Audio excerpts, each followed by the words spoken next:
والسلام لأهلهما أما بعد فقد قال الله تعالى في شان حبيبه تعظيما له وتوقيرا أعوذ بالله من الشيطان الرجيم إن الله وملائكته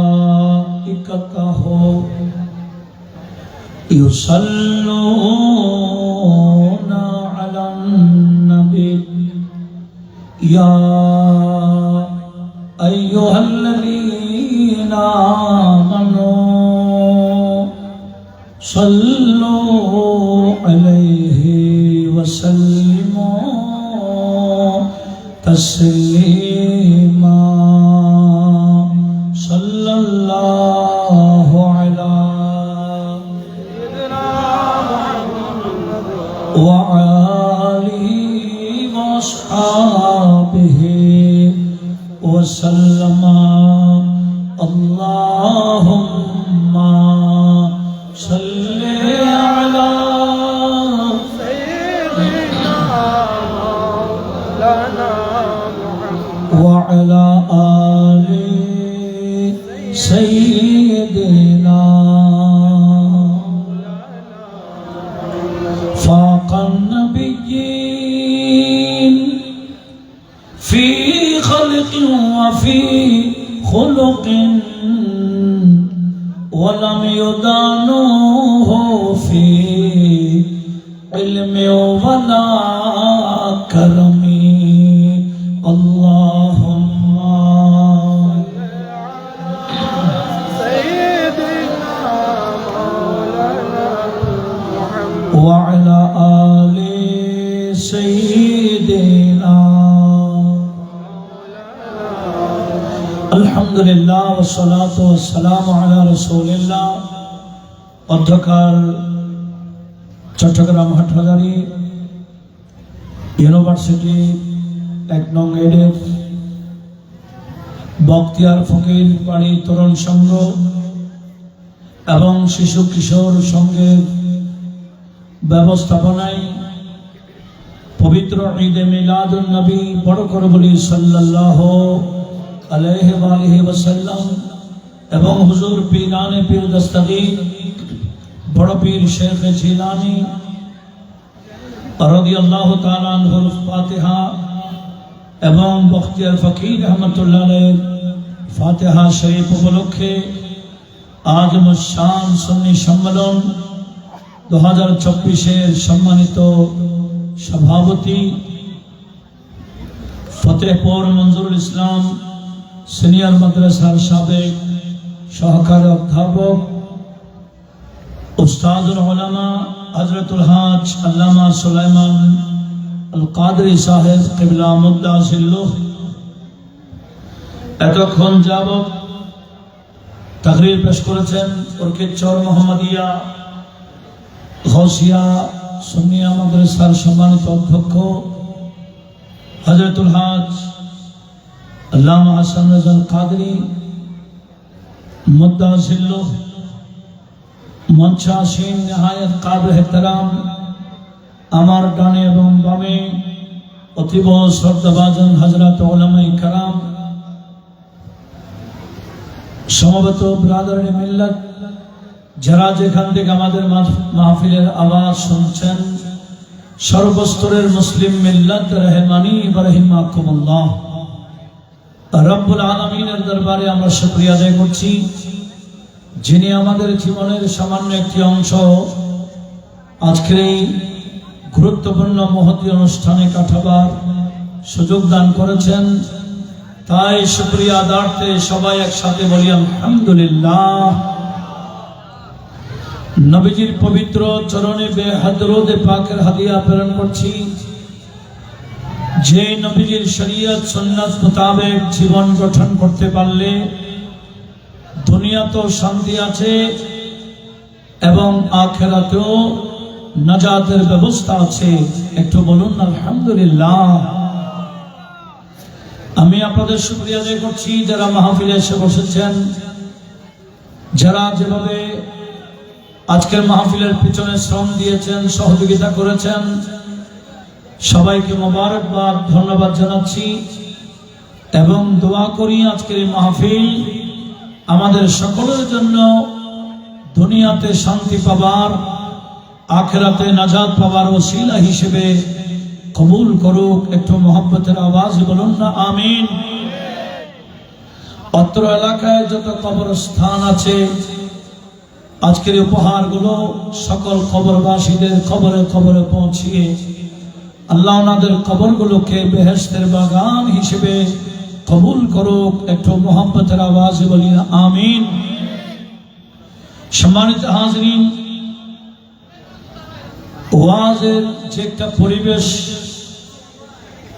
সেটা হয়তো আপনারা ধৈর্য হারা হয়ে গেছেন, তো যার কারণে আমিও তেমন লম্বা কিছু কথা বলবো না, অতি অল্প সময়ে আমি আমার কথা গুছাই ফেলবো।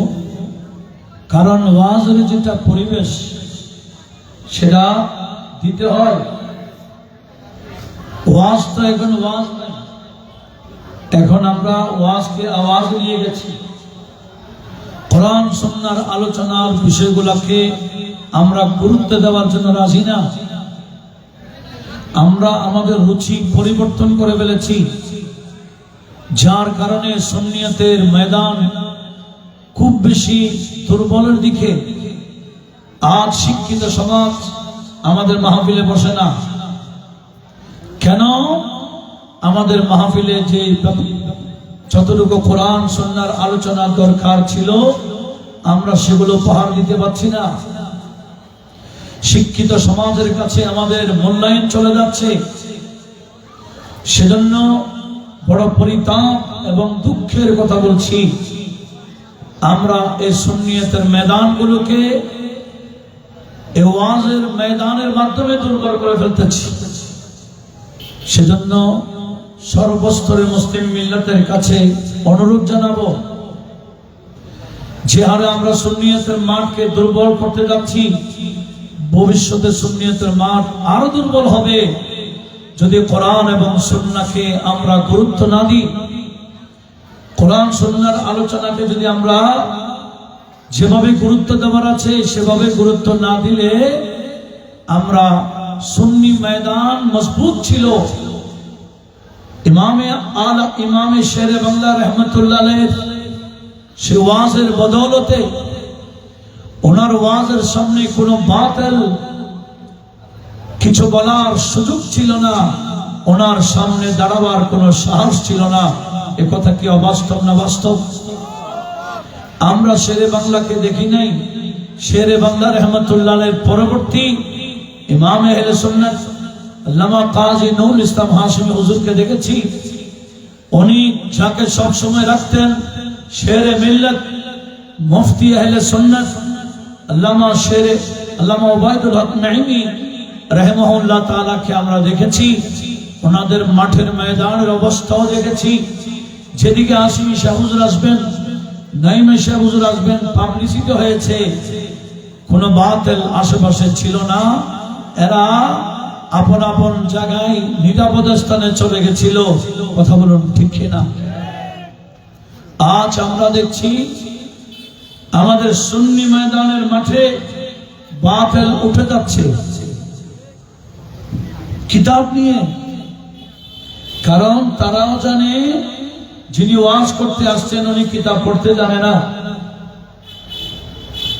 আমরা এমন কিছু বক্তাকে দাওয়াত দিই, ছোট ছোট বাচ্চা এখনো লেখাপড়া করে ভালো করে ক্লাস করে না, আমরা তাদেরকে বিশাল বক্তা বানিয়ে ফেলেছি। না কোরআন জানে, না হাদিস জানে, না মাসাইল জানে। এই সমস্ত বক্তাদের কারণে আমাদের সুন্নিয়তের নাজুক পরিস্থিতি, আমরা কি মাঠকে এভাবে ছেড়ে দিব? রাগ করছেন মনে হয়।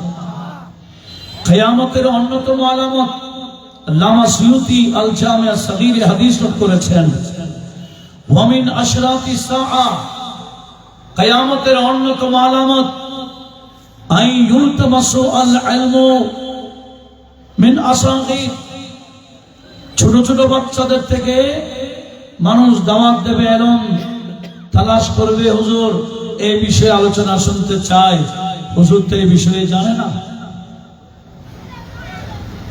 এটা নবীজি যেভাবে বলেছেন বর্তমান সমানাতে আমরা সেভাবে পাচ্ছি, দেখছি। ছোট বাচ্চাদেরকে দাওয়াত দেওয়া হবে এলম তালাশ করার জন্য, এদের থেকে এলম শুনবে। এরা তো এলম অর্জন করে নাই, এলম শোনাবে কি? সেজন্য অনুরোধ জানাবো এই ময়দানকে আমরা, যাতে যে ময়দান সবল ছিল, সুন্নি আমরা সবল ছিলাম, এখনো আছি এলমের মাধ্যমে, কথা বলুন ঠিক না? এখনো মুনাজারা ডাক দিলে সুন্নি আলেম ওলামাদের সামনে কোন বাতিল আসতে সাহস করছে না। কেন? এরাও জানে সুন্নিয়তের পিছনে, সুন্নি সমস্ত আকীদার পিছনে, সুন্নি সমস্ত আমলের পিছনে মজবুত দলিল রয়েছে, কথা বলুন ঠিক না? আমরা সুন্নি, আমরা ঈমান আকীদায় দলিল ভিত্তিক সুন্নি। যারা দলিল ভিত্তিক সুন্নি হতে পারে নাই, এরা সহিহ হাদিস দেখলে দৌড় দেয়। কি হাদিস দেখলে? সহিহ হাদিস আছে বললে সেদিকে দৌড় দেয়। কেন? সে তো দলিল ভিত্তিক সুন্নি না। আমাদেরকে দলিল ভিত্তিক সুন্নি হওয়া চাই, যাতে কোনো বাতিল, অপসংস্কৃতি, অপশক্তি আমাদের সামনে আসলে যাতে আমরা পিছু পা না হয়, আমরা সামনে যাই। সুন্নি মানে যিনারা সবসময় গালেব ছিলেন, প্রাধান্য ছিলেন, বিজয়ী ছিলেন, এখনো বিজয়ীর মধ্যে আছে, কথা বলুন ঠিক না? সেজন্য সুন্নিয়ত সবল হচ্ছে এলমে। সুন্নিয়ত অস্ত্র দিয়ে সবল নয়, সুন্নিয়ত টাকা দিয়ে সবল নয়, সুন্নিয়ত এখনো সবল আছে কোরআন সুন্নাহর অস্ত্র দিয়ে, কথা বলুন ঠিক না? সেজন্য অনুরোধ জানাবো এই কোরআন এবং সুন্নাহর আলোচনাকে গুরুত্ব দিবেন। এখানে মানুষ বসেছেন, একজন বক্তা যাবে, আরেকজন আসবে, আমার পরে তার বক্তা আছে না নাই? হুজুর সভাপতি আছে, হুজুর যা মর্জি কিছু বলে দোয়া করে দেবেন, কিন্তু পরিবেশ রক্ষা করা এটা প্রত্যেকের জিম্মাদারি। আল্লাহ পাক সুবহানাহু ওয়া তাআলা সবাইকে সুন্নিয়তের ময়দান রক্ষা করার তৌফিক দান করুক। একটু মহব্বতের আওয়াজে বলুন না আমিন। আমার ভাইয়েরা আমাকে বিষয় দিয়েছেন যুব সমাজের এই ইসলামী মূল্যবোধের, কিশোর যারা আসছে, শিশু কিশোর, এদেরকে ইসলামী মূল্যবোধ এদের মাইন্ডে ঢুকাবার জন্য কি করা দরকার সেই বিষয়ে আমাকে জিম্মাদারি দিয়েছেন। ইনশাআল্লাহ আমিও সেই বিষয়ে আলোচনা চেষ্টা চালাবো। আল্লাহ শুনে আমাদের সবাইকে আমল করার তৌফিক দান করুক। একটু মহব্বতের আওয়াজে বলেন না আমিন। কে কষ্ট পেয়েছেন? যা বলবো একটু অল্প সময়ে বলবো, অল্প সময়ে শেষ করে দিব।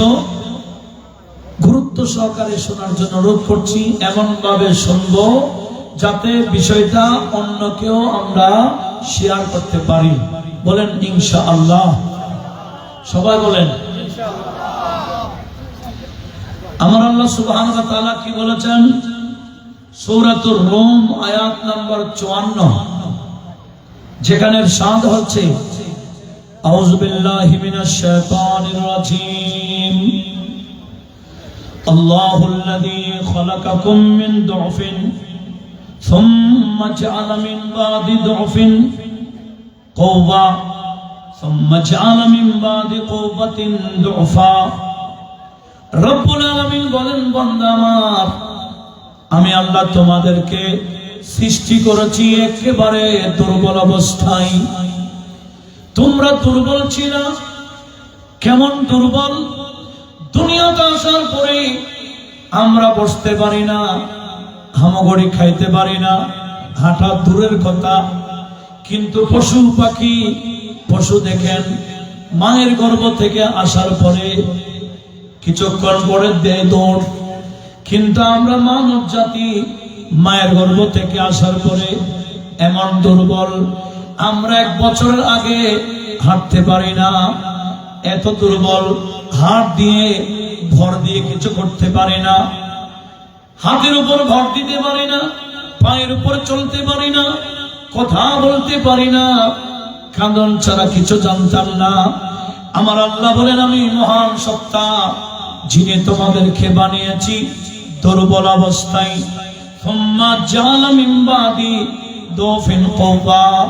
আমি আল্লাহ তোমাদের দুর্বলতা ধীরে ধীরে দূরীভূত করে আমি আল্লাহ তোমাদেরকে শক্তিশালী বানাইলাম। উচ্চ আওয়াজে বলুন। আমরা দুর্বল থেকে এখন কি হয়েছি? সবল হয়েছি, শক্তিশালী হয়েছি। এরপরে আমার আল্লাহ বলেন, এরপরে আবার তোমাদের এখন শক্তি আছে। আল্লাহ যে শক্তি দিলেন, অনেকে তো শক্তি পেয়ে আরেকজনকে নজরও লাগে না, সবসময় শক্তি দিয়ে ধাক্কা দিতে চাই। কথা বলুন ঠিক কিনা? এই শক্তি কি স্থায়ী? আর একটু জোরে বলেন, শক্তি কি স্থায়ী? শক্তি কি আমাদের আগে ছিল? এ হাত দিয়ে কাউকে ধাক্কা দেওয়ার সুযোগ আমাদের ছিল না, পায়ের উপর চলার শক্তি ছিল না। এগুলা ধীরে ধীরে কে দিয়েছেন? আমার আল্লাহ বললেন সে শক্তি আমি আল্লাহ দিলাম। আবার এমন এক সময় আসবে তুমি ধীরে ধীরে ওই শক্তি হারিয়ে ফেলবে। হাত দিয়ে অনেক সময় নড়াচড়া করতে পারবে না, পা আছে হাঁটতে পারবে না, বিছানা থেকে উঠতে পারবে না। এমন এক সময় আসবে তোমার শক্তি সব চলে যাবে। সেজন্য আমাদের উচিত এই যে মধ্য টাইম, একটা দুর্বল অবস্থায় আবার লাস্ট দুর্বল, মধ্যখানে কি সবল। এই মধ্য টাইমকে গুরুত্ব দেওয়ার জন্য আমার আল্লাহ আমাদের পরীক্ষা নিচ্ছেন। এই যে যৌবন কাল, মানুষের কালের মধ্যে 4টা স্তর আছে। কয়টা স্তর? একটার নাম তুফুলিয়াত, শিশু অবস্থা। এটা একেবারে 15 বছর পর্যন্ত। আবার 15 বছর থেকে 40 বছর, এটার নাম শাবাবিয়াত, যৌবনকাল। 40 থেকে 50, এটার নাম কুহুলিয়াত, এটা যৌবনকালের পরের স্তর। আবার 50 থেকে মরণ পর্যন্ত, এটার নাম শেখিয়াত, একেবারে বুড়া কাল। সবার এই 4টা স্তর আছে কিনা? অনেকে তো তিফিল অবস্থায়, ছোট অবস্থায়, কিশোর অবস্থায় কবরে চলে যায়, যুবক হওয়ারও সুযোগ নাই। কথা বলুন ঠিক না? অনেক সময় আবার যুবকরা কুহুল হওয়ার টাইম পায় না, যুবক অবস্থায় কবরে চলে যায়। আবার অনেকে 50-এর ভিতরে কবরে চলে যায়, বুড়া হওয়ার সুযোগ নাই। কথা বলুন ঠিক না? কার হায়াত কতদিন নিয়ে আসছি আমরা কি কেউ জানি? আমরা দুনিয়াতে ক বছর থাকবো কেউ জানি? তবে আমার নবীজি স্পষ্ট করে দিয়েছেন। নবীজি বলেছেন আমার উম্মতি বাইনা 60 ওয়া 70। নবীজি বলেন আমার উম্মতি অধিকাংশরা 60 থেকে 70-এর ভিতরে ভিতরে কবরে চলে যাবে। উচ্চ আওয়াজে বলুন। সবাই বলেন কত থেকে কত? 60 থেকে 70-এর ভিতরে কবরে ঢুকে যাবে। তো আর কয়দিন আছি? নবীজি বলেন 70 পারি দিবে, 70 পার হবে, খুব কমই থাকবে। কিন্তু অধিকাংশরা 70-এর ভিতরে কবরে চলে যাবে। কিন্তু আমাদের কাছে কোনো প্রস্তুতি নাই। যুবকরা মনে করে একদিন না একদিন বুড়া হয়ে মরবে, বুড়ার আগে মরবে না। কিন্তু আমরা দুনিয়াতে আসার আগে, আমরা যখন মায়ের গর্ভে ছিলাম, মায়ের গর্ভে থাকতেই আমাদের হায়াতের বাজেট ফাইনাল হয়ে গেছিল। উচ্চ আওয়াজে বলুন, আমরা দুনিয়াতে আসি নাই, কিন্তু কয় তারিখ মারা যাব, কখন মারা যাব, কত বয়সে মারা যাব, কোন দিনে মারা যাব, কোন টাইমে মারা যাব, এই টাইমটা ফিক্সড হয়ে গেছে। কখন জানেন? যখন আমাদের মায়ের গর্ভে আমাদের বয়স 120 দিন হলো। কত? প্রথম 40 দিন আমরা বীর্য আকারে ছিলাম, দ্বিতীয় 40-এ রক্ত জমাটে ছিলাম, তৃতীয় 40-এ মাংসের টুকরাতে পরিণত হলাম। বীর্য আকারে 40 দিন ছিলাম, রক্ত জমাটে 40 দিন ছিলাম, মাংসের টুকরা অবস্থায়ও 40 দিন ছিলাম। বয়স কত হইল? 100। সবাই বলেন 120 দিন যখন হলো, রব্বুল আলামিন একজন ফেরেশতা আমাদের মায়ের গর্ভে পৌঁছাইছিলেন। বাআসাল্লাহু মালাকান ইলা রহিমি উম্মিহি, তার মায়ের রহিমের মধ্যে, চরাইয়ের মধ্যে আমার আল্লাহ একজন ফেরেশতা পৌঁছাই দিয়ে বললেন, উকতুব আমালাহু ওয়া রিজকাহু ওয়া আজলাহু আশকিয়াম সাঈদ। এ ফেরেশতা, আমার এই বান্দা বন্দিনী, আমার এই বান্দা বা আমার এই বন্দিনী দুনিয়াতে যাবে, যাওয়ার আগে তার তকদিরে 4টা বিষয় লিখে দাও। কয়টা? অন্যজনের সাথে কথাগুলো শেয়ার করার দরকার আছে কিনা? কয়টা বিষয়? এটার নাম তকদির। এটার নাম কি? আমরা যে বলি ওয়াল কাদরি খায়রিহি ওয়া শাররিহি মিনাল্লাহি তাআলা, তকদিরের ভালাই খারাপি এটা আল্লাহর পক্ষ থেকে ফাইনাল। ফেরেশতাকে বলে, আয় ফেরেশতা, আমার এই বান্দা বন্দিনীকে লিখে দাও দুনিয়া থেকে কি কি আমল করবে, লিখে দাও, কি খাবে লিখে দাও, রিজিক লিখে দাও। রিজিকের বাইরে কেউ খাইতে, এমনি টেবিল ভর্তি থাকতে পারে কিন্তু পেটে যাবে না। এটা উঠাই দেই, বলে না পারবো না, আরেকটা উঠাই দেই, বলে এটাও ডাক্তারের নিষেধ। টেবিল ভর্তি খাবার কিন্তু খাইতে পারে না। আর খাইতে পারে না, না রিজিকে নাই। কি নাই? রিজিকে নাই। রিজিক যার যেখানে, আমরা সেখানে পৌঁছে যাব। কিন্তু এখন মানুষ একটা বিষয় মনে রাখতে হবে, কে কি খাবো এটা ফাইনাল হয়ে আসছে। রিজিকের জন্য কোনো টেনশনের দরকার। রিজিক দিবেন কে? আমার নবীজি বলেন, কেন তোমরা আল্লাহর উপর ভরসা করো না? পাখিকে দেখো না, পাখি সকালবেলা ঘর থেকে বের হয় খালি পেটে, আবার বিকালে ঘরে বাসায় ঢুকে পেট ভর্তি করে। এই পাখিকে যিনি রিজিক দেন, উনি তোমাদেরকে রিজিক দেবেন। কথা বলুন ঠিক না? আজকে আমরা রিজিক তালাশ করতে গিয়ে হালাল হারাম যাচাই বাছাই করছি না। আখিরাতের কোনো প্রস্তুতি আমাদের নেই। মারা যাব, কবরে যাব, সে টেনশনও নেই। কিভাবে যে আমরা কবরে থাকবো, কি কবর জান্নাত হবে না জাহান্নাম বানাবো, এটা এখন থেকে আমাদের প্রস্তুতি নেওয়া দরকার। যদি নিতে পারি তাহলে আমরা কামিয়াব। কথা বলুন ঠিক কিনা? আসুন, কি বলতে চেয়েছিলাম, কয়টা বিষয় ফাইনাল? 1 নাম্বার, দুনিয়াতে এসে কি কি আমল করবে। 2 নাম্বার, দুনিয়াতে এসে কি কি খাবে, লিখে দাও। 3 নাম্বার, ওয়াজিলাহু, এই বান্দা কখন মারা যাবে, তার মরণের টাইম লিখে দাও। মরণের টাইম লেখা হয়ে গেছে। আমরা কি জানি কখন মারা যাব, কিন্তু লেখা ফাইনাল। সেজন্য আমার আল্লাহ বলেন, এদা যা আজলুহুম, সে আজলটা এসে গেলে লা ইস্তাখিরুনা সাআতাও ওয়া লা ইস্তাকদিমুন, এই আজল 1 সেকেন্ড পরেও আসে না, 1 সেকেন্ড আগেও আসে না। যার আজল, যার মৃত্যু যখন লেখা আছে, ঠিক মালাকুল মউত ওই টাইমে রূহ কবজ করে ফেলবেন। কথা বলুন ঠিক কিনা?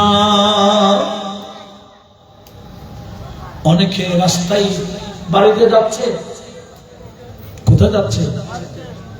কিছুদিন আগে আমাদের সীতাকুণ্ড এলাকায় একজন শিল্পপতি, ওনার এলাকার মসজিদের কাজ চলছে, এগুলা পরিচালনা করেন, খুব ভালো মানুষ ছিলেন, শিল্পপতি ঠিক, কিন্তু হালাল হারাম যাচাই করতেন।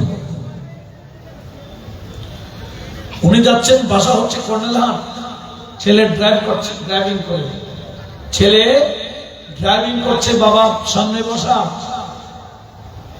যাচ্ছেন ভাত খাওয়ার জন্য। কথা বোঝা যাচ্ছে? এই 2 সপ্তাহ আগের কথা বলছি, 2 সপ্তাহ আগে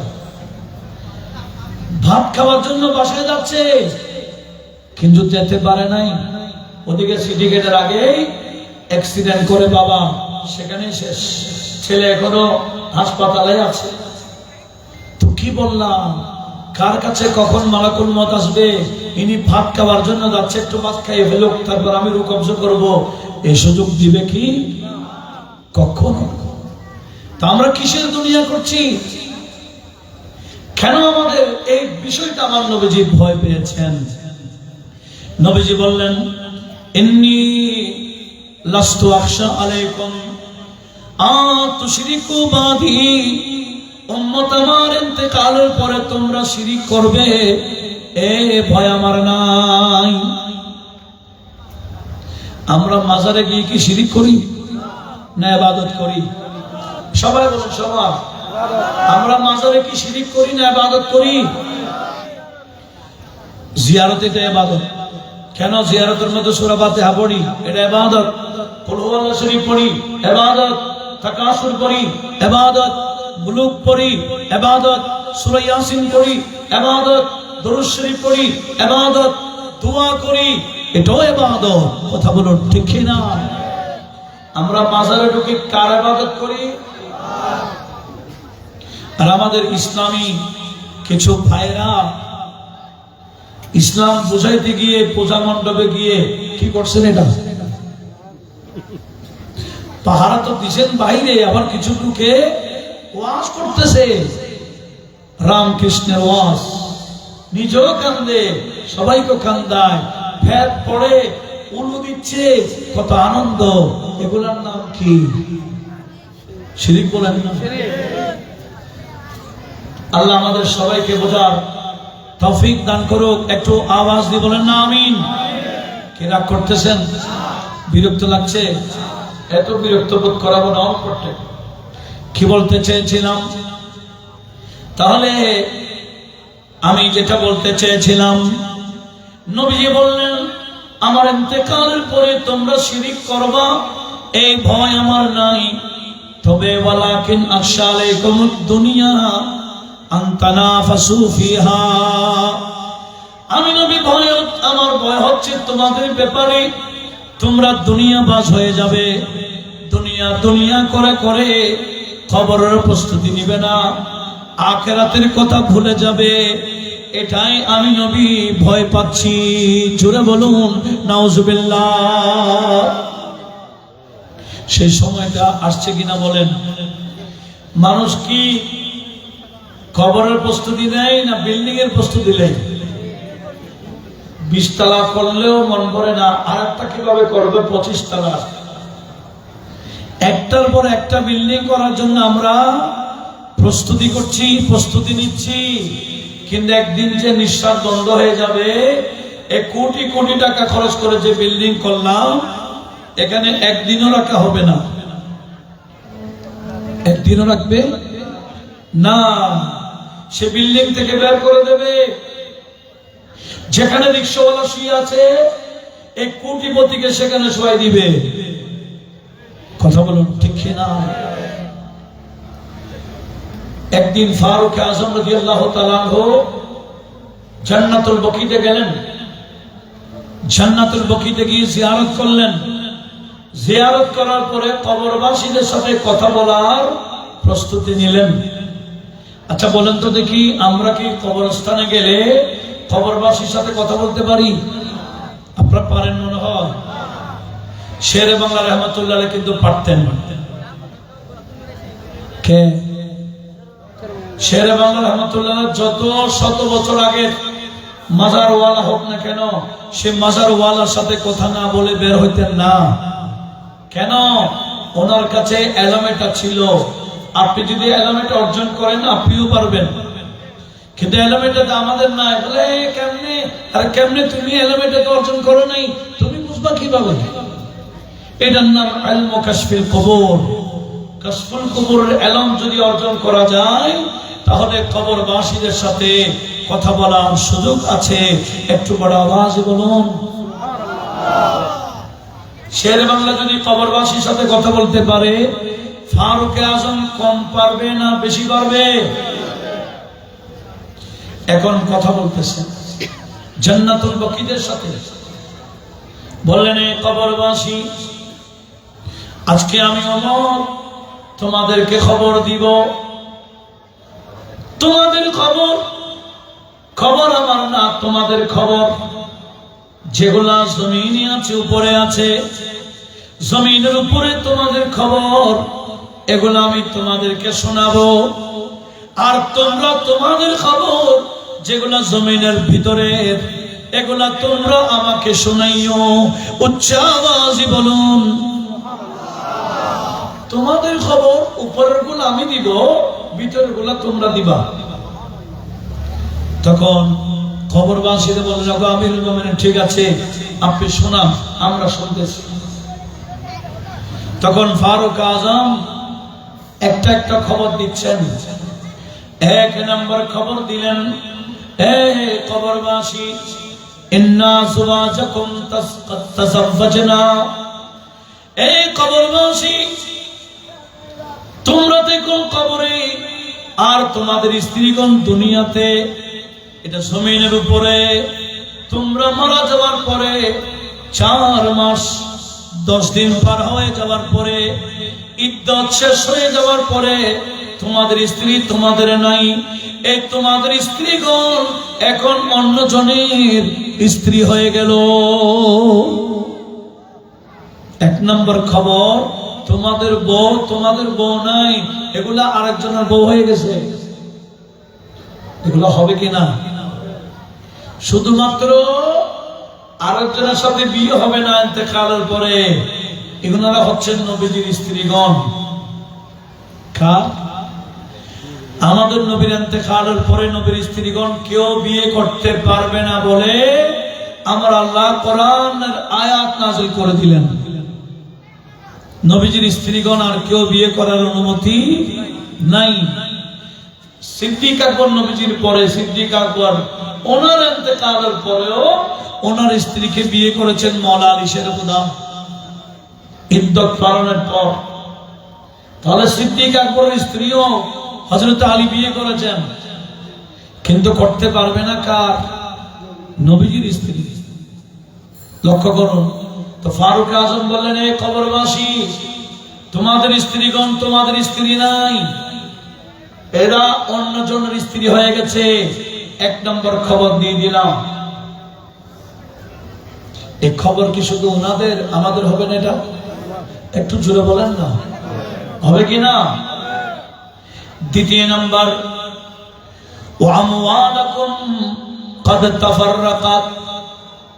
এই কবরবাসী, দুনিয়াতে থাকতে যে সম্পদ তোমাদের নামে ছিল, বিল্ডিং তোমাদের নামে, জায়গা তোমাদের নামে, মার্কেট তোমাদের নামে, দোকান তোমাদের নামে, ব্যাংক অ্যাকাউন্ট তোমাদের নামে, সব সম্পদ তোমাদের নামে।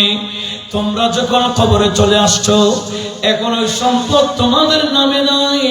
এরা এগুলা সম্পদগুলা ভিন্ন ভিন্ন জনের নামে নামে হয়ে গেল। জোরে বলুন। এটাও আমাদের জন্য হবে কিনা? অনেক সন্তানেরা অপেক্ষায় থাকে কখন বাবাটা মারা যাবে। কেন? বাবা মারা গেলে ব্যাংকের টাকাগুলো পাবে, জায়গা জমিন পাবে, ফুর্তি করতে পারবে। বাবার মত কামনা করে এরকম সন্তান দুনিয়াতে আছে কিনা বলেন? সেই বাবা আফসোস করবে কবরে গিয়ে, আরে করলামটা কি, কার জন্য কি করলাম? কি বললেন? ইন্না আমওয়ালাকুম কাদ তাফাররাকাত, তোমাদের সম্পত্তি তোমাদের নামে নাই, এগুলা ওয়ারিস যতজন ততজনের নামে নামে হয়ে গেছে। কথা বলুন ঠিক না? কয়টা গেল? দুইটা। তৃতীয় নম্বর দিলেন ওয়াদিয়ারকুম কাদ সাকুনাত, এ কবরবাসী তোমরা কত সুন্দর করে ঘর বানিয়েছিলা, ঘর তোমরা বানাইছিলে। অনেকে দেশীয় মাল মিটার্স দিয়ে হয় না, ফিটিংস দেশীয় দিয়ে হবে না। ঘরের বিল্ডিং এর অর্ডার দেওয়ার জন্য চায়না চলে যায়, জয়পুর চলে যায়। কেন? জয়পুরের টাইলস খুব উন্নত। কথা বলুন ঠিক না? বিভিন্ন ঝাড়বাতি আনার জন্য এমারত চলে যায়। বিভিন্ন দেশ থেকে এক এক দেশ থেকে এক একটা আনে, খুব সুন্দর করে সাজাইলো। অনেক বন্দাকে এমনও দেখা গেল ঘর উদ্বোধন করতে পারে নাই, খবরে ঢুকে গেল। আছে কিনা? আছে। আবার অনেকে ঘরে ছিল অনেকদিন, কোটি কোটি টাকা ব্যয় করে ঘর বানাইলো, এই ঘরে বেশি দিন থাকতে পারে নাই, মারা যাওয়ার পরে অন্ধকার কবরে ঢুকাই দিল। এখন এই একতলা বিল্ডিং বিভিন্ন জনের নামে নামে এই হয়ে গেল। জোরে বলুন সুবহানাল্লাহ।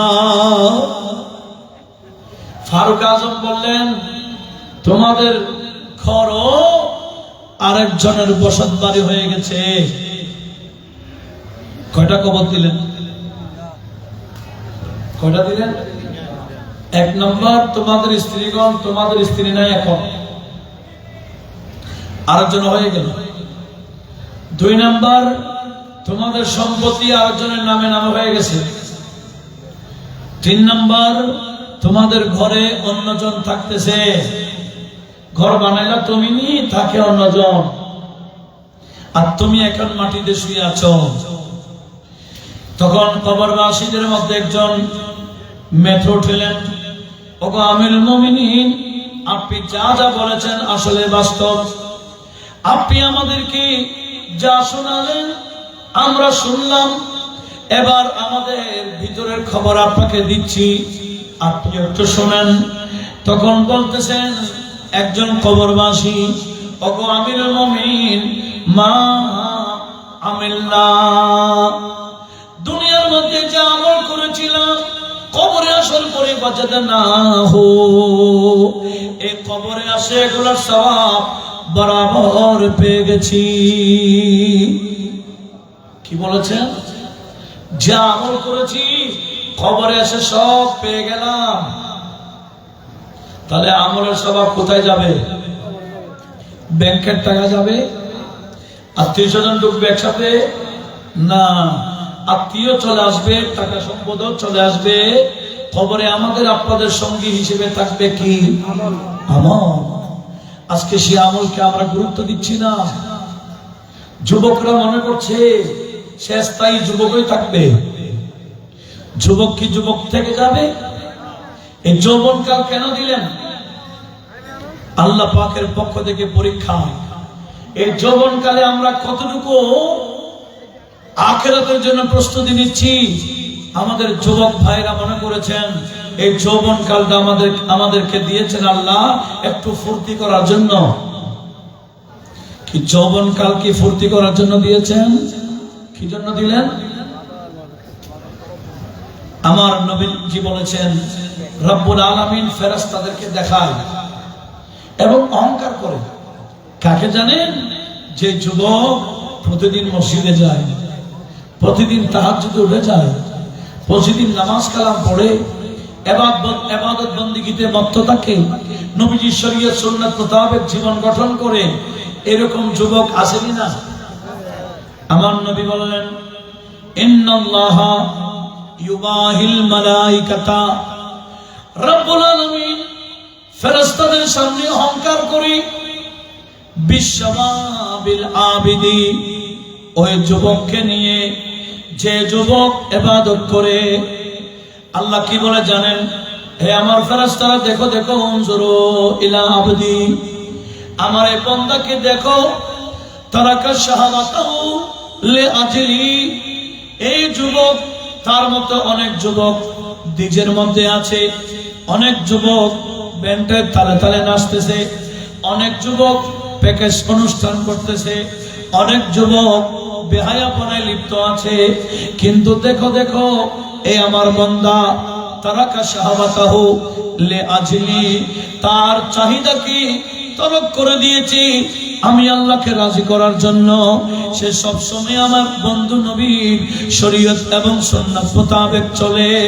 এই ফেরেশতারা তোমরা সাক্ষী থাকো, এই যুবক বান্দাকে আমি আল্লাহ ভালোবেসে আমার বন্ধু বানাই নিলাম।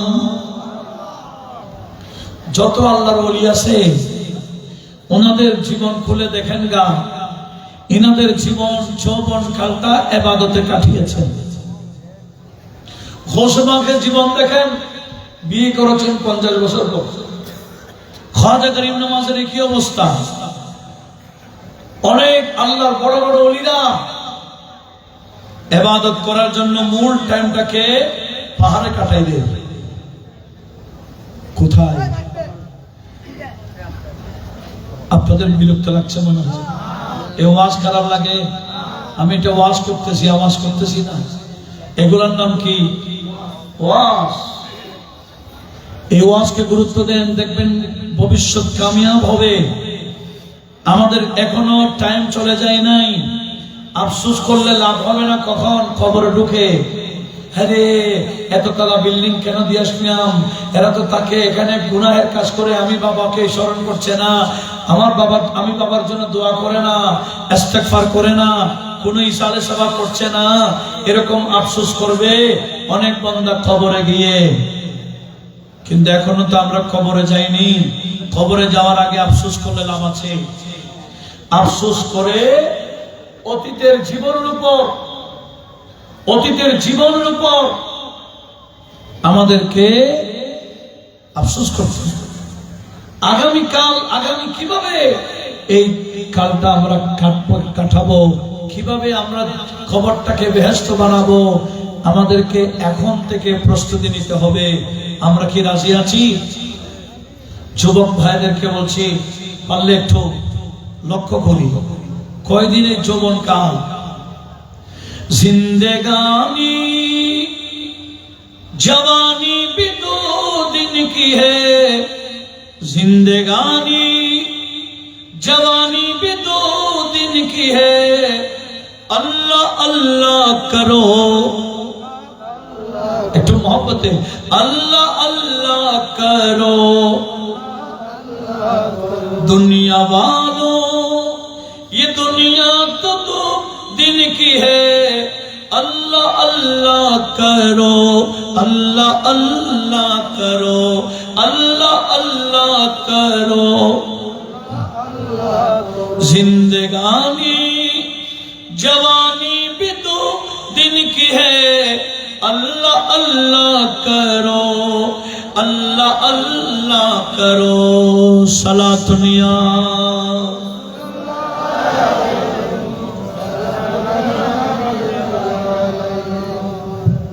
কি বলছিলাম? মনোযোগ আছে কি? যৌবন কালকে স্থায়ী। যুবকরা বুড়ো হয় না, আবার বুড়া হইতে পারবে এরকম শিরুডি আছে। যুবক কাল যৌবন কালে কবরে যায় না। তো ওয়াজ কেন? আমার আল্লাহ বললেন ফাদাক্কির, হে রাসূল আপনি ওয়াজ করুন। ফাইন্না যিকরা তানফাউল মুমিনিন, এই ওয়াজ ইমানদারের জন্য উপকার আসে। ওয়াজের মাধ্যমে যদি ভবিষ্যৎ জীবন শুধরাইতে পারি, এই ওয়াজ উপকার হয়। ওয়াজও গেলাম, যে লাও সে ফতুর হয়ে গেলাম, হবে? ওয়াজের উদ্দেশ্য কি? ওয়াজের মাধ্যমে বেনামাজি নামাজি বানানো, বেয়াদবকে আদব শিখানো, বেহায়াকে বাহায়া বানিয়ে দেওয়া, বেপরদাদেরকে পর্দাশীল বানিয়ে নেওয়া, এটাই হলো ওয়াজের মূল উদ্দেশ্য। কথা বলুন ঠিক কিনা? এখন তো আমরা ওয়াজকে ওয়াজ রাখি না, ওয়াজের মধ্যে আমরা নাটক করি, ওয়াজের মধ্যে আমরা হাসাহাসি করি, ওয়াজের মাধ্যমে আমরা যাই বিনোদন করতে। সে নাটক করতে পারে, বিনোদন করতে পারে, এরকম বক্তা কোথায় আছে খবর দিয়ে উনি যা দর ডিমান্ড করে সব দিয়ে আমরা স্টেজে আনতে রাজি আছি। কেন? এই বিনোদনের জন্য। ওয়াজকে আমরা শেষ করে ফেলেছি। ওয়াজের ময়দান ঠিক থাকলে সুন্নিয়ত সবর। কথা বলুন ঠিক না? আল্লাহ আমাদের সবাইকে বাকি জীবন শুধরাবার তৌফিক দিক, আমিন বলেন। তাহলে আমার আল্লাহ কাকে দেখাই অহংকার করে? ওই যুবক, যে যুবক বেনামাজি, যে যুবক ব্যান্সের তালে তালে নাচে, যে যুবক ডিজে করে, বেহায়াপনা করে, এরা তো ইবলিশের অনুসারী, ইবলিশের কাজগুলা করে।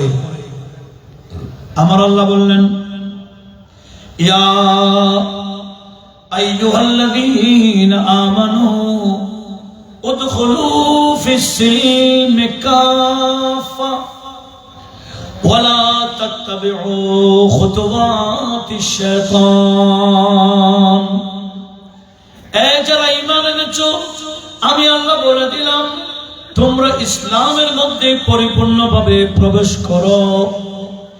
আমার নবী বলেন, ইসলাম এবং কুফরের মধ্যখানে, ইসলাম এবং শিরিকের মধ্যখানে পার্থক্যকারীর নাম নামাজ। আল ফারকু বাইনাল ঈমান ওয়াল কুফরি আস-সালাহ। কুফর এবং ঈমানের মধ্যখানে পার্থক্য করার নাম কি? সবাই বলতে না? নামাজ যে পড়ে সে মুসলমান, এটা প্রমাণ দেয়। যে নামাজ পড়ে না সে মুসলমান প্রমাণ দেয় না। আমরা যে মুসলমান, এটা প্রমাণ দেওয়ার দরকার আছে কিনা? মুসলমানদের প্রমাণের বড় মাধ্যমের নাম কি?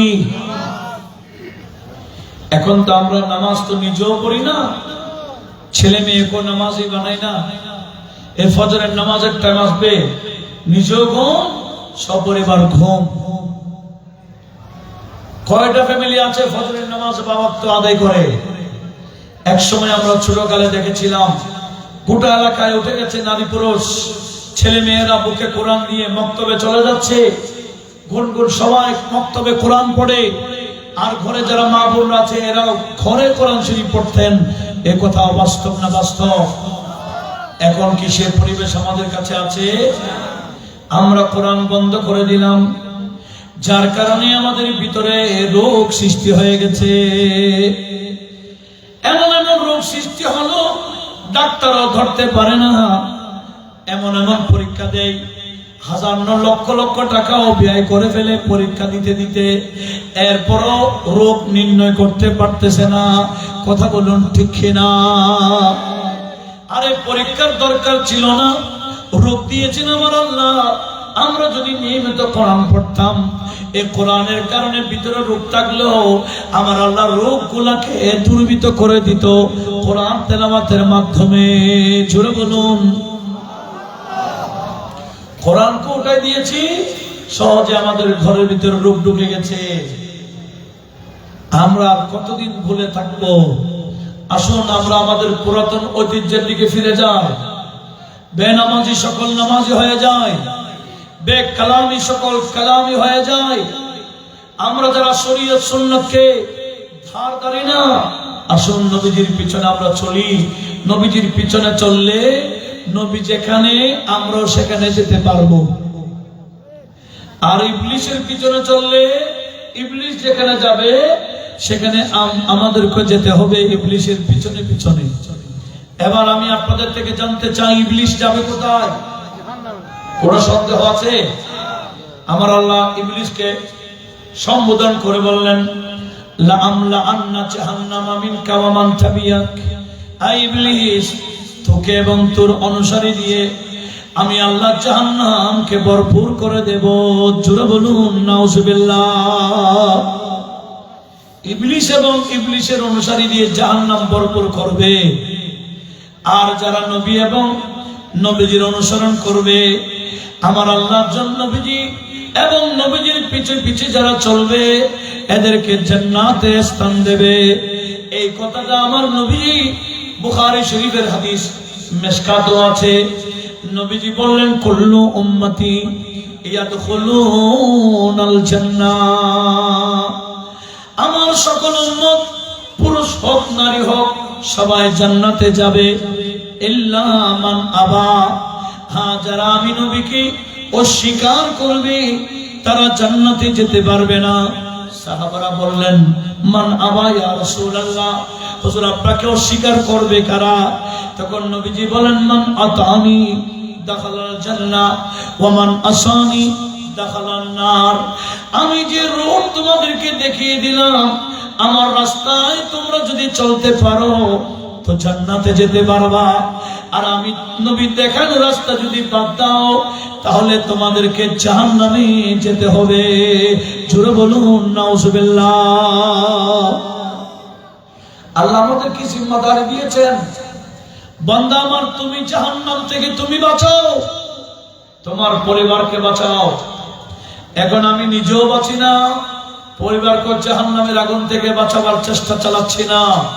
আমি নিজেই বেনামাজি, পুরা পরিবারকে বেনামাজি রেখে দিলাম। আমি নিজেই নবীজির শরীয়ত সুন্নতের ধারধারি না, পুরা ফ্যামিলিকে বিধর্মী চলাচ্ছি। কথা বলুন ঠিক না? ছেলেরা যে ফাটা ফাটা ফ্যান পরে, মা বাবার কোনো ডাক দোহাই নেই, আছে কি না? ফাটা ফ্যান পরে না, এদিকে নাই যে ফাটা প্যান্ট পরে, হাফ প্যান্ট পরে, এগুলাকে মনে করে এটাই স্টাইল। এটা কি স্টাইল না ইবলিসের চলন? বিধর্মী চলা তো মূলত ইবলিসের চলা। আমাদেরকে যদি আমরা জান্নাতে যেতে চাই তাহলে নবীজির পিছনে চলন ছাড়া, নবীজির পিছনে চলা ছাড়া কোনো উপায়।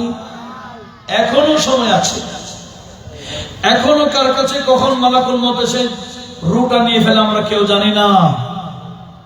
প্রস্তুতি নেওয়ার এখনো সময়, সুযোগ আছে। আল্লাহ সবাইকে একটু স্মরণ রাখার তৌফিক দান করুন।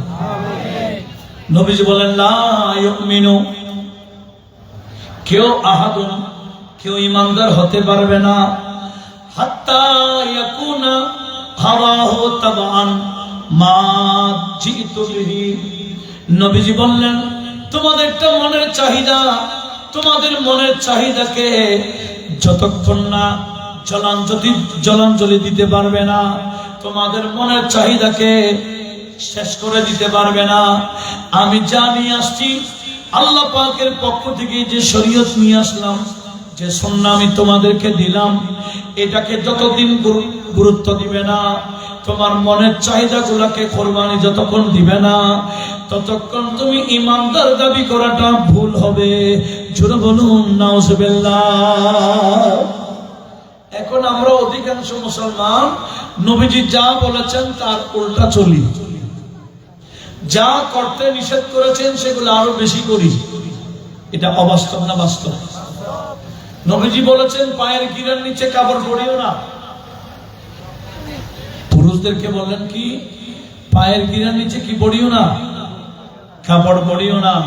আমরা আরো বেশি পড়ি।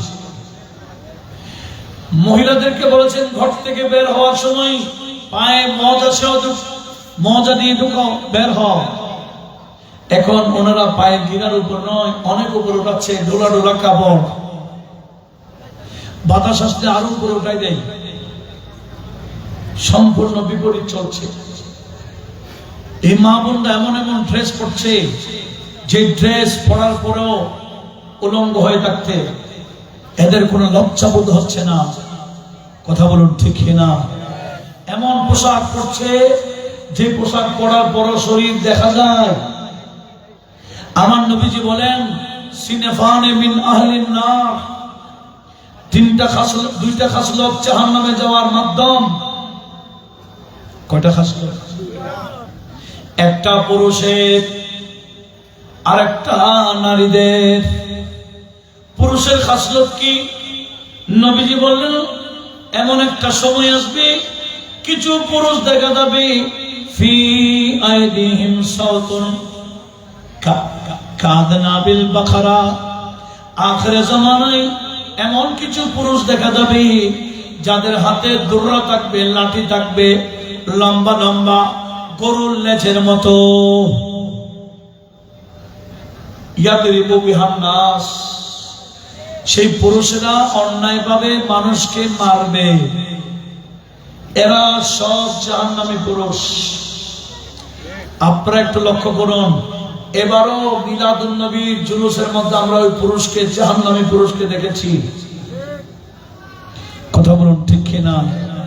এরা আগে ভাগে লম্বা লম্বা লাঠি নিয়ে প্রস্তুত। কেন? মিলাদুন নবীর জুলুস আসবে, উড়াই ফেলবে। মিলাদুন নবীর জুলুস আসবে, পেট্রোল বোমা মারবে। মারছে কিনা? কিশোরগঞ্জের একজনকে শহীদ করে দিয়েছে, বহু জায়গায় আঘাত করেছে লাঠি দিয়ে। নবীজি বললেন আখরি জামানায় এমন কিছু পুরুষ দেখা যাবে, এদের হাতে লাঠি থাকবে, ধুররা থাকবে, অস্ত্র থাকবে, অন্যায়ভাবে মানুষদেরকে মারবে। এরা হলো পুরুষ, জাহান্নামী পুরুষ। আর মহিলাদের মধ্যে জাহান্নামী কারা? নবীজি বললেন নিসাউন কাসিয়াতুন আরিয়াত। আখিরি জামানায় এমন কিছু নারী দেখা যাবে যারা কাপড় পরবে, কিন্তু কাপড় পরার পরও শরীর দেখা যাবে। জোরে বলুন নাউজুবিল্লাহ। শরীর দেখা যায় না, বিশেষ করে আরো কিছু পশ্চিমে গেলে সর্বোচ্চ বিদ্যাপীঠ। সর্বোচ্চ বিদ্যাপীঠ কোথায়? আমাদের অনেক মেয়েরা বোনেরা আছে যারাও এই বিদ্যাপীঠে আসেও সেই সুন্দর কাপড় পরতে রাজি না। কথা বলুন ঠিক না? এই মহিলাদেরকে বলা হয়েছে, নবীজি বলেছেন এগুলো জাহান্নামী মহিলা। তাহলে এদেরকে গাইড করার দরকার আছে কিনা বলেন?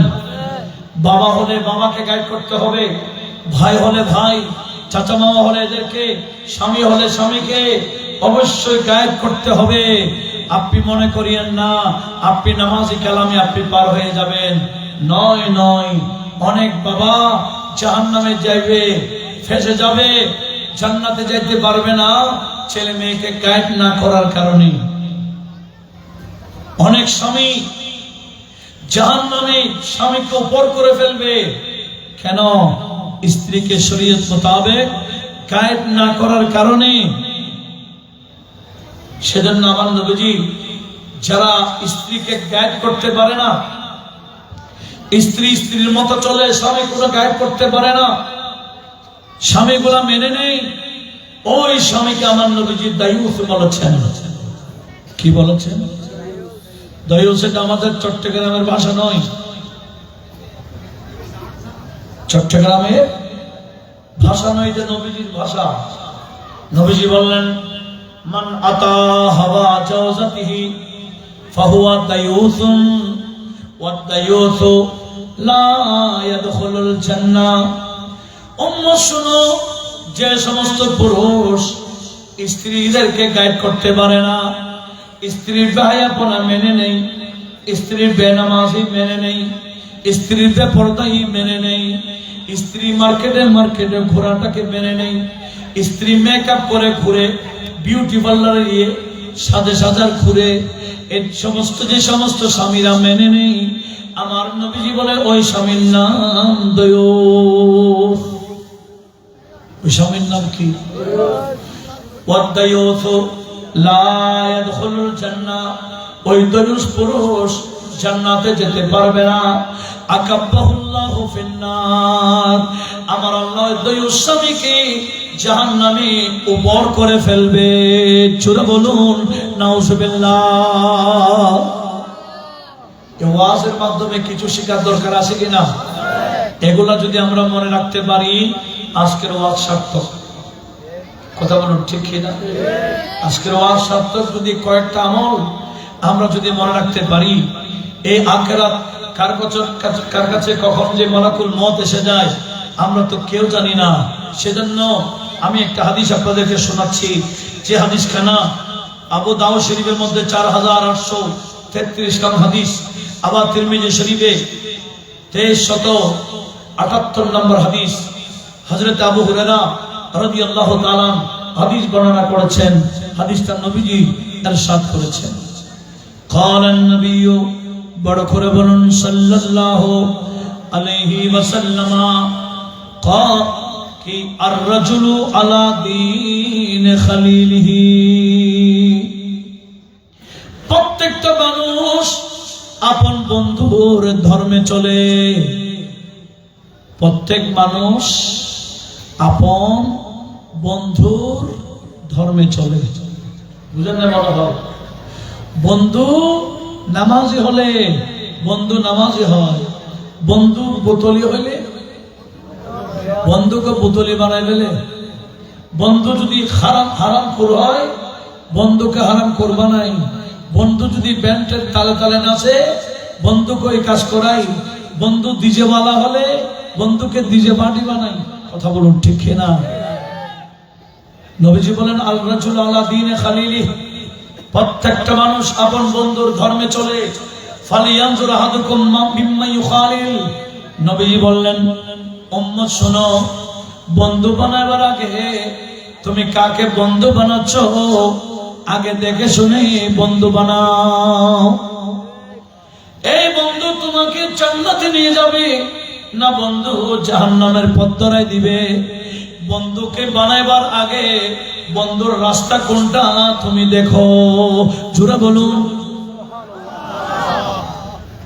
বন্ধু কি নামাজি আছে কিনা, বন্ধু এটা সুন্নি আছে কিনা, বন্ধু এটা কালামি কিনা, বন্ধু এটা নবী ওলির ভক্ত কিনা, আগে দেখো, তারপরে বন্ধু বানাইও। কথা বলুন ঠিক কিনা? বন্ধু যদি নবীর দুশমন হয়, বন্ধুকে নবীর দুশমন বানাই ছাড়বে। সেক্ষেত্রে একটু হোশ করার দরকার আছে না? অবশ্যই। এমনকি আমার নবী বললেন, আবু দাউদ শরীফের আরেকটা হাদিস, যে হাদিস তিরমিজি শরীফে আসছে, হযরত আবু সাঈদ খুদরি রাদিয়াল্লাহু তাআলা হাদিস বর্ণনা করেছেন। আমার নবীজি ইরশাদ করেছেন, লা তুসাহিব ইল্লা মুমিনা ওয়া লা ইয়াকুল তুআমাকা ইল্লা তাকিয়ুন। জোরে বলুন। মনোযোগ আছে? আবার শেষ ফিনিশিং ওয়াজ চলতেছে। কি উপসংহার? নবীজি বলছেন লা তুসাহিব ইল্লা মুমিনা, তুমি বন্ধু বানাইবা মুমিন কিনা দেখে শুনে, নামাজি কিনা দেখে শুনে, কালামি কিনা দেখে শুনে, সে তার কাছে দিনদারি আছে কিনা এটা দেখে তুমি বন্ধু বানাও। আবার কি বলেছে? ওয়ালা ইয়াকুল তুআমাকা, তোমার খাবার যাতে না খাই, ইল্লা তাকিয়ুন, তোমার খাবার খাবে মুত্তাকি বান্দা। তুমি কোন বেনামাজিকে খাওয়াইও না, বেশারা বান্দাকে খাওয়াইও না, লাশারা বান্দাকে খাওয়াইও না, যার কাছে শরীয়ত নাই, যার কাছে বেহায়াপনায় লিপ্ত যারা, এরকম বান্দাকে চায়ের দোকান নিয়ে চা খাওয়াবেন না, কফি খাওয়াবেন না, ধরে নিয়ে যাবেন একজন মুত্তাকি নামাজিকে। একটু জোরে বলুন। নবীজি বলছেন তোমার খাবার যাতে মুত্তাকিরা খায়, কোন বেহায়া বান্দা যাতে তোমার খাবার না খায়। বেনামাজির বিল তুমি দিও না। বেকালামি বেদিনী যারা চলে এদেরকে নিয়ে চায়ের দোকানে গেলে এটা দুনিয়াতেও গুনাহগারী, আখিরাতেও গুনাহগারী। কথা বলুন ঠিক কিনা? আর একজন মুসল্লি, মুত্তাকি, নামাজি, কালামি বান্দাকে যদি আপনি পানাহার করান, এটা দুনিয়াতেও সওয়াব আছে, আখিরাতেও কি হবে? নাজাতের ওসিলা হবে।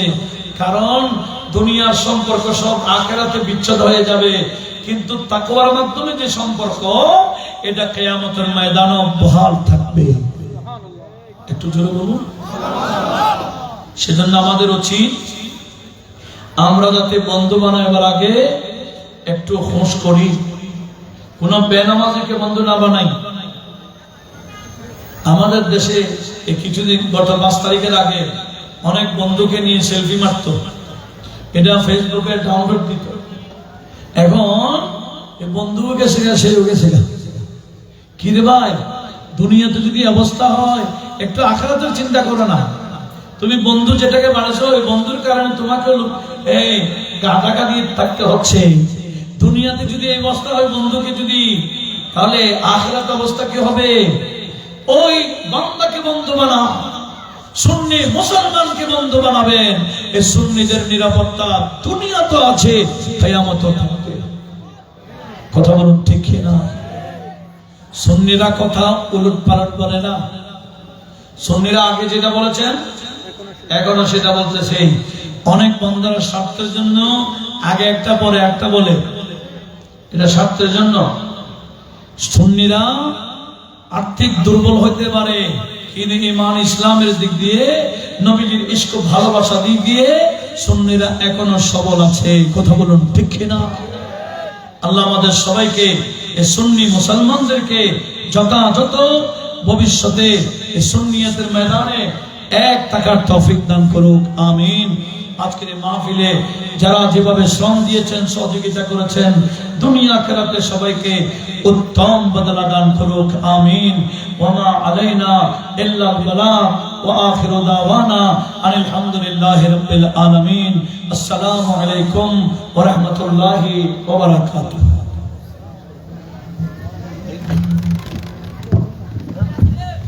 আলহামদুলিল্লাহ। সম্মানিত হাজিরিন, এতক্ষণ পর্যন্ত আপনাদের সম্মুখে কুরআন ও হাদিসের আলোকে গুরুত্বপূর্ণ তাকরীর পেশ করেছেন ঐতিহ্যবাহী দ্বীনি শিক্ষা প্রতিষ্ঠান জামিয়া আহমদিয়া সুন্নিয়া আলিয়া মাদ্রাসার সম্মানিত ফকি, উস্তাজুল উলামা, উস্তাজুল আসাতিজা, মুনাজার আহলে সুন্নাত, সুন্নি জনতার প্রাণের স্পন্দন, লক্ষ লক্ষ তরুণদের যিনি নয়নমণি, হযরতুল হাজ আল্লামা আবুল হাসান মোহাম্মদ উমর রেজভী মাদ্দাজিহুল আলী, আমি হুজুরকে মাহফিল ইন্তেজামিয়া কমিটির পক্ষ থেকে অসংখ্য ধন্যবাদ এবং মুবারকবাদ জানাচ্ছি। অনেক সুন্দর এবং গুরুত্বপূর্ণ তিনি তাকরীর পেশ করেছেন।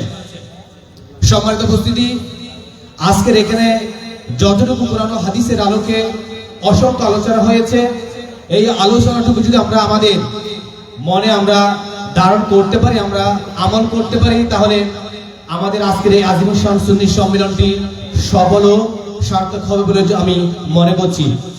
আমি সকলের দৃষ্টি আকর্ষণ করছি, আমাদের প্যান্ডেলের বাইরে অসংখ্য আমি ধর্মপ্রাণ মানুষকে মাহফিল শ্রবণ করতে আমি দেখছি। আমাদের তাবরুক বিতরণের সুবিধার্থে আমি সকলকে আমাদের প্যান্ডেলের ভিতরে প্রবেশ করার জন্য আমি বিনীতভাবে অনুরোধ করছি। প্যান্ডেলের বাইরে যে সমস্ত ভাইরা দাঁড়িয়ে আছেন, আমি আপনাদের সম্মানার্থে ভিতরে প্রবেশ করার জন্য আমি সবিনয় অনুরোধ জানাচ্ছি। সম্মানিত হাজিরিন, এ পর্যায়ে তাকরীর নিয়ে আসছেন আজকের এই আজিমুস শান সুন্নি সম্মেলনের সম্মানিত সভাপতি, হাজার হাজার আলেমদের যিনি উস্তাদ,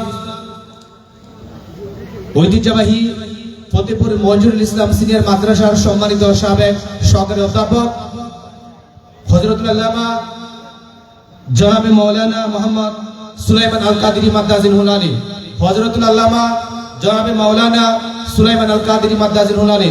নারায়ে তাকবীর, নারায়ে রিসালাত, নারায়ে গাউসিয়া।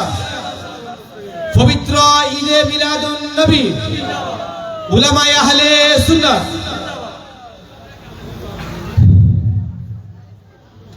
نحمده ونصلي ونسلم على حبيبه الكريم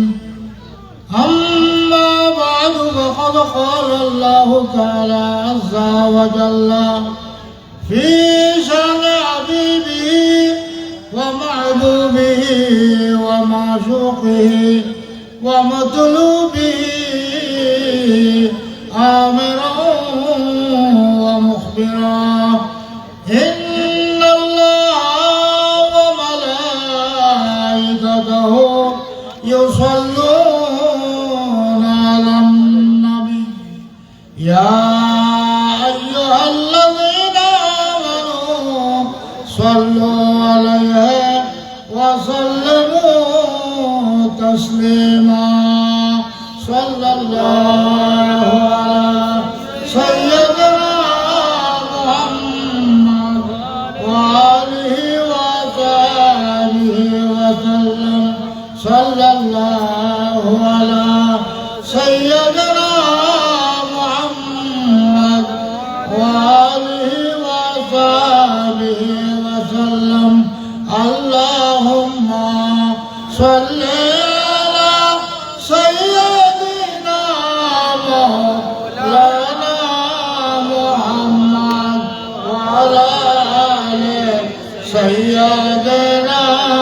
مولانا محمد يا رسول الله حبيب خالق يكتطي برگزیدہ ذوالجلال پاک بہمتا توئی اللہم صل على سيدنا مولانا محمد وعلى آل سيدنا مولانا محمد يا رسول الله تداني أمتنا عاجزان عاجزرا رهنما جملة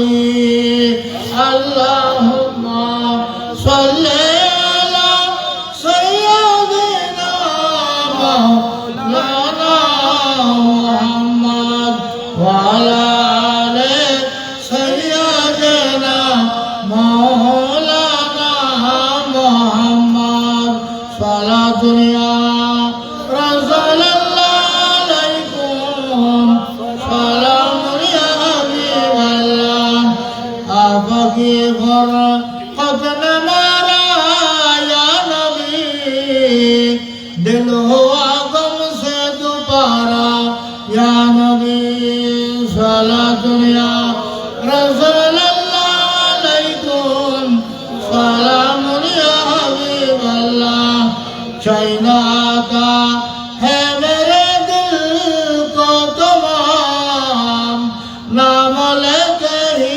تمہارا یا نبی صلاة یا رسول اللہ علیکم سلام یا حبیب اللہ اما بعد فاعوذ باللہ من الشیطان الرجیم ببرکت بسم اللہ الرحمن الرحیم قل ان کنتم تحبون اللہ فاتبعوني يحببكم الله ويغفر لكم ذنوبكم والله غفور رحيم صدق الله مولانا العظيم وبلغنا رسوله النبي الحبيب الأمين الكريم বক্তিয়ার ফকির বাড়ি তরুণ সংঘ বক্তিয়ার ফকির বাড়ি শিশু কিশোর সংঘ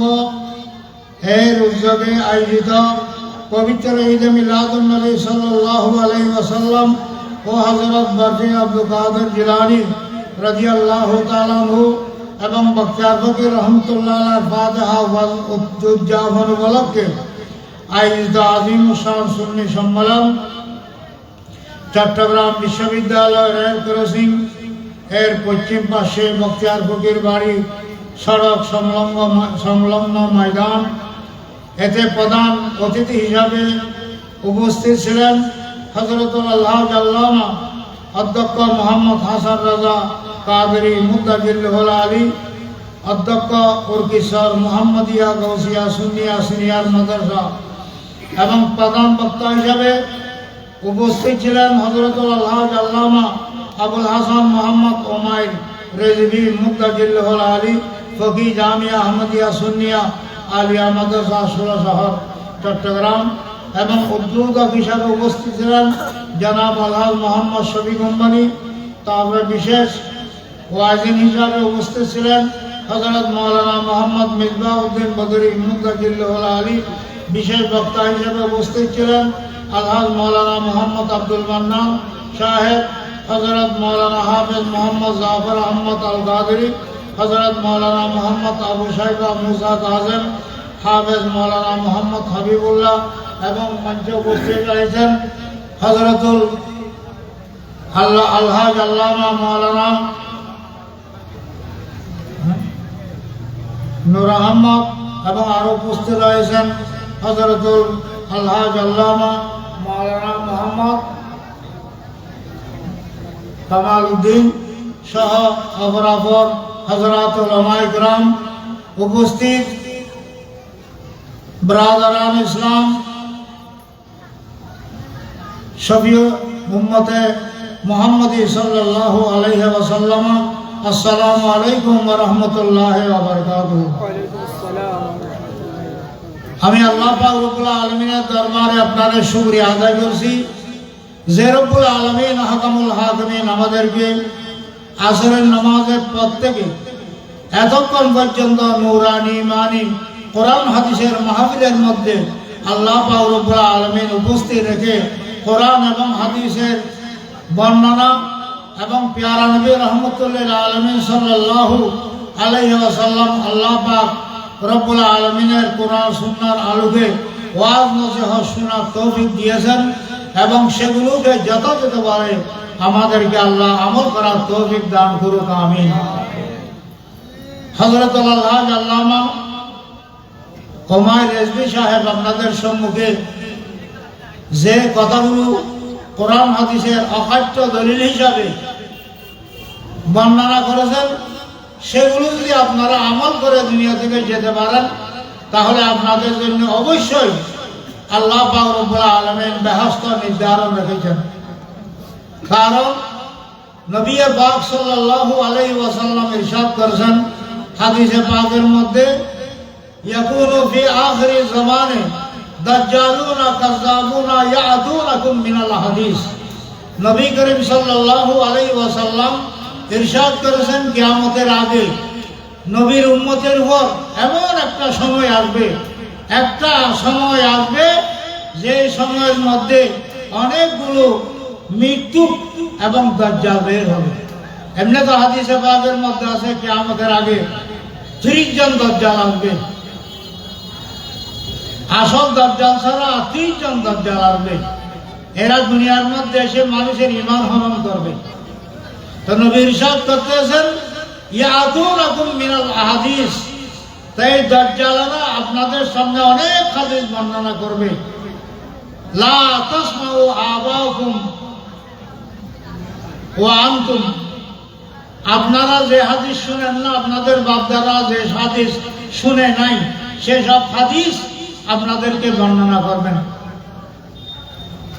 নবী করিম সাল্লাল্লাহু আলাইহি ওয়াসাল্লাম ইরশাদ করতেছেন ফাইয়াকুম ওয়া ইয়াহুম, তাদেরকে আপনাদের থেকে দূরে রাখবেন এবং আপনারাও তাদের থেকে দূরে রাখবেন। ওয়ালা ইয়াফতুনুনাকুম ওয়ালা ইয়াদুল্লুনাকুম, আপনাদেরকে যেন গোমরা করতে না পারে, আপনাদেরকে যেন ফিতনার মধ্যে ফাসাদের মধ্যে ফেলতে না পারে।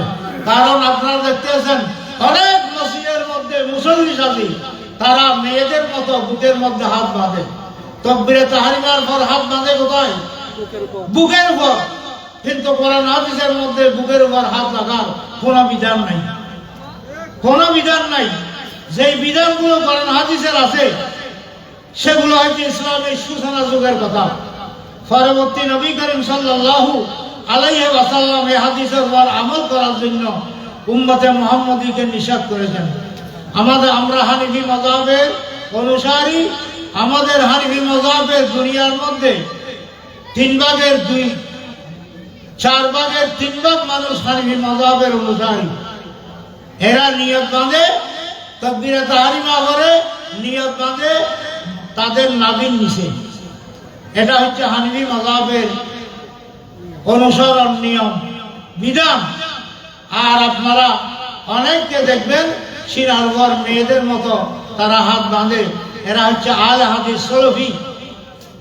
এই সলফিরা দুনিয়ার মধ্যে যত বিভ্রান্ত ফিতনা ফাসাদ দুনিয়ার মধ্যে চালু করে যাচ্ছে, আপনারা তাদের অনুসরণ করবেন না। নবী বলতেছেন যেন আপনাদেরকে ফিতনায় ফেলতে না পারে, আপনারা তাদের অনুসরণ করবেন না, তাদের নিকটবর্তী হবেন না, তাদেরকেও আপনাদের থেকে দূরে রাখবেন, আপনারাও তাদের থেকে দূরে থাকবেন। কারণ তারা এমন এমন হাদিস বলবে যে হাদিসগুলি আপনাদের বাপ দাদারাই শুনে নাই, আপনিও শুনেন নাই। সেরকম হাদিস আপনাকে বিভ্রান্ত করার জন্য, আপনাকে দুঃখা দেওয়ার জন্য, আপনাকে ফিতনায় ফেলার জন্য আপনাদেরকে এইসব হাদিস বর্ণনা করবেন।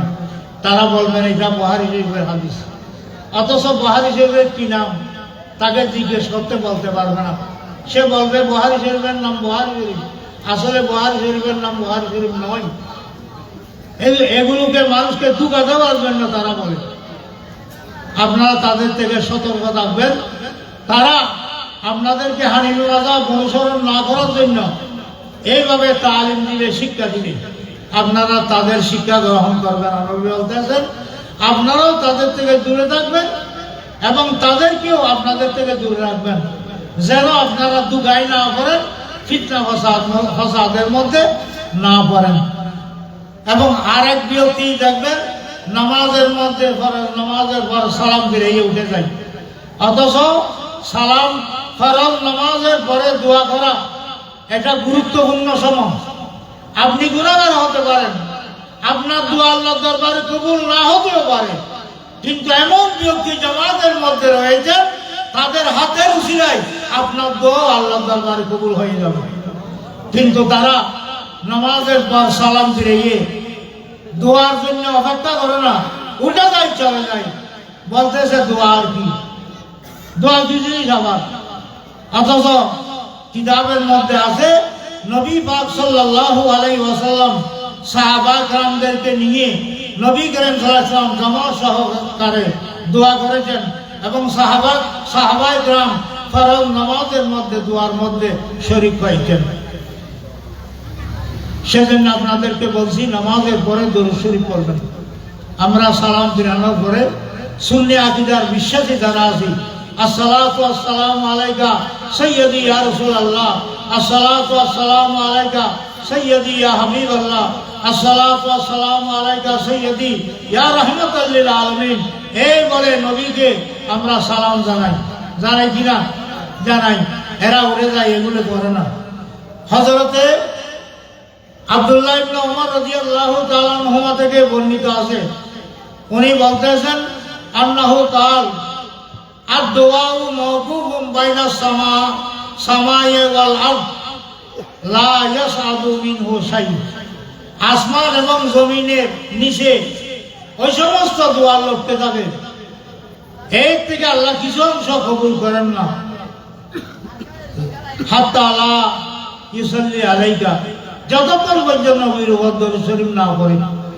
নবী করিম সাল্লাল্লাহু আলাইহি ওয়াসাল্লামের উপর দরুদ শরীফ পড়লে আল্লাহ পাক রব্বুল আলামিনের দরবারে ওই দোয়া কবুল হয়ে যায়। সেজন্য নবী করিম সাল্লাল্লাহু আলাইহি ওয়াসাল্লামের দরুদ হচ্ছে আল্লাহর দরবারে দোয়া কবুল হওয়ার গ্যারান্টি। আপনারা নামাজের পরে নবীর উপর দরুদ শরীফ পড়বেন, তারপর দোয়া করবেন। আপনাদের সব ইবাদতগুলো আল্লাহ রাব্বুল আলামিন আহকামুল হাকিমের দরবারে কবুল হয়ে যাবে। কারণ হযরতে আদম আলাইহিস সালাম, আমাদের বাবা আদম, হযরত আদম আলাইহিস সালাম আল্লাহর দরবারে নবী করিম সাল্লাল্লাহু আলাইহি ওয়াসাল্লামের উসিলা করে দোয়া করেছিলেন। আপনারা উলামায়ে কেরামের জবানে শুনেছেন 300 থেকে 350 বছর জবলে নূরের উপর কান্নাকাটি করেছেন, বেহেশত থেকে আসার পর হযরত আদম আলাইহিস সালাম আল্লাহ দোয়া কবুল করেন। আরশা আজিমের মধ্যে মাথা উত্তোলন করে দেখলেন লা ইলাহা ইল্লাল্লাহু মুহাম্মাদুর রাসূলুল্লাহ। আল্লাহকে বললেন আল্লাহ লা ইলাহা ইল্লাল্লাহর মধ্যে যেমন 12টি অক্ষর, মুহাম্মাদুর রাসূলুল্লাহর মধ্যে 12টি অক্ষর। লা ইলাহা ইল্লাল্লাহর মধ্যে যেমন কোনো অক্ষর নেই, মুহাম্মাদুর রাসূলুল্লাহ সাল্লাল্লাহু আলাইহি ওয়াসাল্লামের উপর কোনো অক্ষর নেই। আল্লাহ তোমার নামের সাথে স্থান দিয়েছে মুহাম্মাদুর রাসূলুল্লাহকে। আল্লাহ পাক রব্বুল আলামিন বললেন এটা আমার প্রিয় মাহবুব রহমতুল লিল আলামিন, যার উসিলায় আমি কায়নাত সৃষ্টি করেছি, ফেরেশতা সৃষ্টি করেছি, বেহেশত সৃষ্টি করেছি, বনি আদম সৃষ্টি করেছি। সেটা হচ্ছে আমার প্রিয় মাহবুব মুহাম্মাদুর রাসূলুল্লাহ সাল্লাল্লাহু আলাইহি ওয়াসাল্লাম। আল্লাহ পাক রব্বুল আলামিন বললেন হযরত আল্লাহ পাক আদম আলাইহিস সালাম বললেন আল্লাহ এর উসিলায় তুমি আমাকে কবুল করো।